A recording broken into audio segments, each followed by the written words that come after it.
जय हिंद प्यारे बच्चों।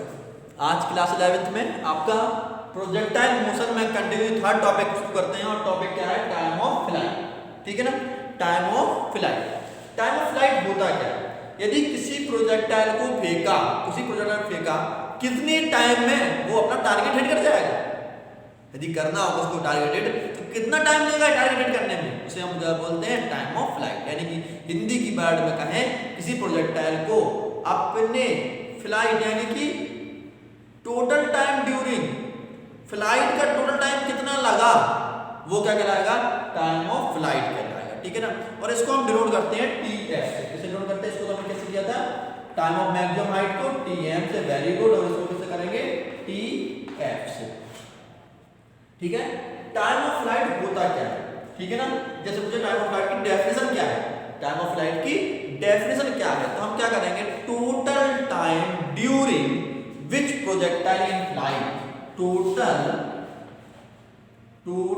टाइम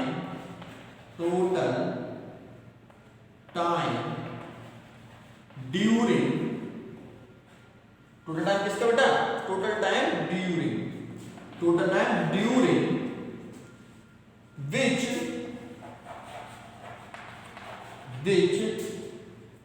the projectile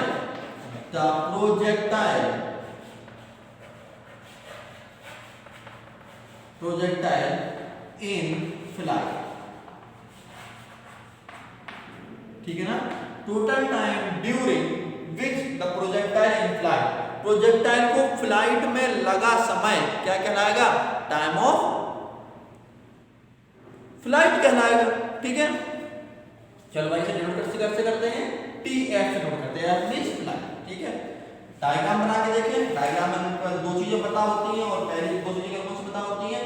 एक तो हमें किस एंगल से फेंका गया, और दूसरा हमें क्या पता होता है कि वेलोसिटी क्या है। इसकी वेलोसिटी थी अपनी भैया u, और फेंका गया था एंगल थीटा से।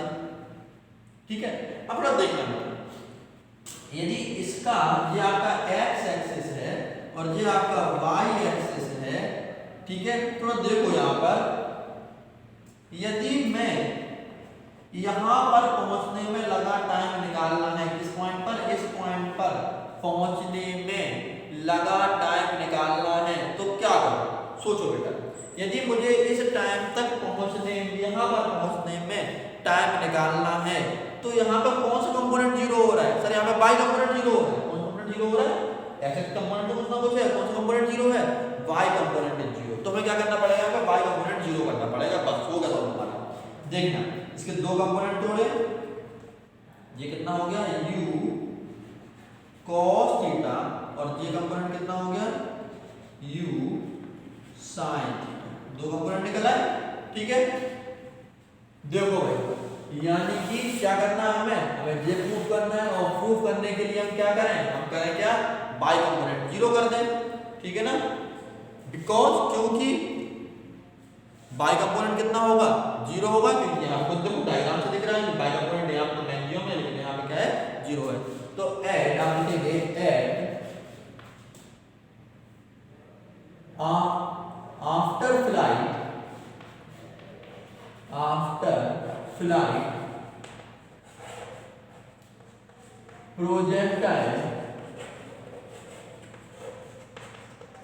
projectile after flight projectile hit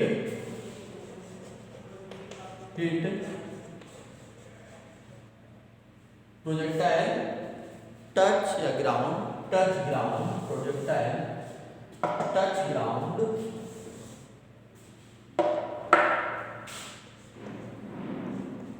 hit target, projectile hit target, and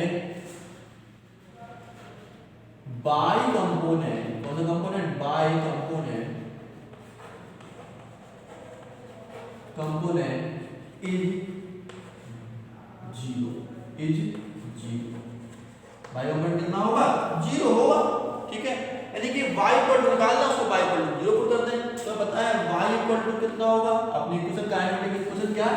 s equal to ut plus 1/2 at square.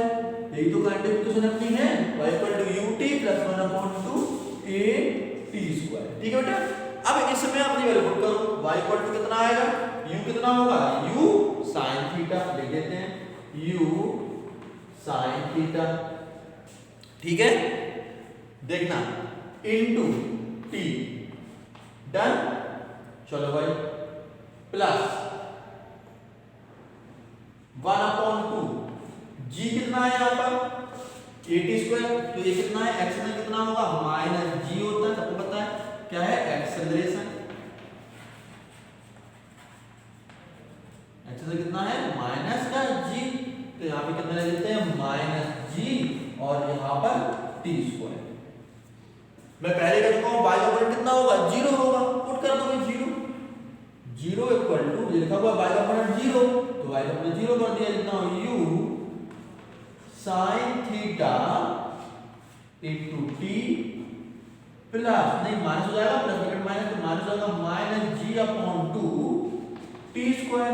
इसको उधर फेंक दीजिए, तो ये कितना होगा, माइनस के प्लस हो जाएंगे, और कितना होगा g/2 t², वहां से पॉजिटिव हो जाएगा, equal to u sin theta t, इस स्क्वायर से t कट गया।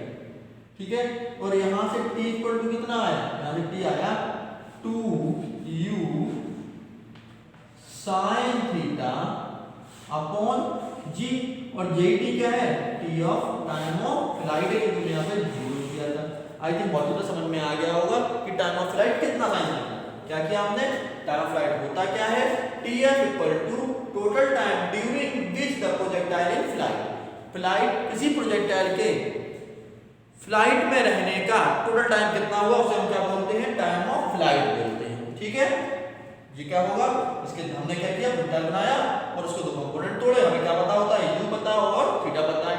हमने कंपोनेंट तोड़े, बेस कंपोनेंट हमारा क्या, u cos थीटा होता है, और परपेंडिकुलर कंपोनेंट क्या होता है, हमेशा u sin थीटा होता है। हमें पता है आफ्टर फ्लाइट द प्रोजेक्टाइल, जब प्रोजेक्टाइल को फेंका जाता है तो जमीन पर टकराते समय उसका y एक्सिस कितना होगा, 0 होगा, सबको दिख रहा है 0 होगा, तो 0 किया तो पता है काइनेटिक इक्वेशन लगाई, y equal to u sin theta t plus 1/2 minus g t²। Solve किया, इसको इधर ले आए और g इक्वल टू t से t काट दिया, और t इक्वल टू निकला 2f sin theta upon g, ये क्या आपका निकला है, टाइम ऑफ फ्लाइट निकला है। इतनी सी बात थी, जहां पर टाइम ऑफ फ्लाइट भी सॉल्व हो गया। यदि मैं आपसे क्वेश्चन पूछूं कि relation between time of maximum height, मैं पूछ रहा हूं relation between tf and tf, time of flight और टाइम ऑफ मैक्सिमम हाइट में क्या रिलेशन है, ये बताइए, रिलेशन बताइए, सोचो रिलेशन। तो आप पता है tm इक्वल टू क्या होता है, tm इक्वल टू क्या होता है, बताओ रिलेशन, पहले पढ़ चुके हैं। tm इक्वल टू आपका होता है u sin theta upon g, कितना होता है, u sin theta upon g, ये तो पढ़ा है, tm equal to time of maximum height. इसमें यदि मैं दोनों तरफ 2 का मल्टीप्लाई कर रहा हूं, इसमें भी 2 का मल्टीप्लाई कर रहा हूं और यहाँ पे भी 2 का मल्टीप्लाई कर रहा हूं, क्या निकल के आएगा, 2tm equal to 2u sin theta upon g। थोड़ा देखना बेटा, 2u sin अपॉन g किसके इक्वल है, ये तो इसके इक्वल आ गया, इसके tf के इक्वल आ गया। तो बेटा देखना 2tm यानी कि टाइम ऑफ मैक्सिमम हाइट बराबर करना पड़ेगा 2tm इक्वल टू tf, यानी कि 2 time of maximum height, 2 time of maximum height किसके इक्वल होता है, टाइम ऑफ फ्लाइट के इक्वल होता है। आई थिंक बहुत अच्छा समझ में आ गया होगा, और समझ में आ गया तो क्या कर देना है आपको वही फेवरेट लाइक, सब्सक्राइब और कमेंट तो करेंगे, ठीक है ना। आई थिंक बहुत समझ में आ गया कि टाइम ऑफ मैक्सिमम हाइट किसका दोगुना, यानी कि किसी प्रोजेक्टाइल को यहां से, किसी प्रोजेक्टाइल को यहां से यहां तक आने में लगा समय और यहां से यहां तक आने में लगा समय बराबर होता है, और जितना टाइम यहां से यहां तक लगता है उतना ही टाइम क्या लगेगा, यहां से यहां तक का लगेगा। यानी कि मैक्सिमम 0 से चल के मैक्सिमम हाइट में लगा समय और मैक्सिमम हाइट से दोबारा टकराने में लगा समय बराबर होता है। और यदि पूरा टाइम की बात करें, 0 से लेके पूरा डायरेक्ट हिट करने तक का टाइम किसके इक्वल होता है, 2 मैक्सिमम हाइट के इक्वल होता है। आई थिंक आपके बच्चों बहुत अच्छी तरह समझ में आ गया होगा, ठीक है ना। चलिए फिर गुड बाय।